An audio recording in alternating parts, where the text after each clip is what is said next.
ஏன்னா ஒரு குறிப்பிட்ட காலத்துக்கு உங்களுக்கு நாகதோஷமே வந்துட்டு போகும். பெண்ணுக்கு தான் நாகதோஷம், ஆணுக்கெலாம் கிடையாது. ஆணுக்கு ஒரே தோஷம் கலத்திர தோஷம்தான்.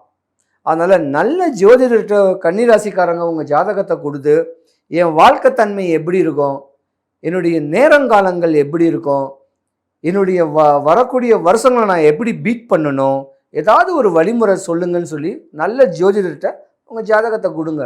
அவருடைய அறிவுறுத்தலின்படி தெளிவான வழிமுறை பண்ணிக்கிட்டிங்கன்னா உங்கள் வாழ்க்கை உச்சத்தில் இருக்கும். செம்மையாக வாழுவீங்க.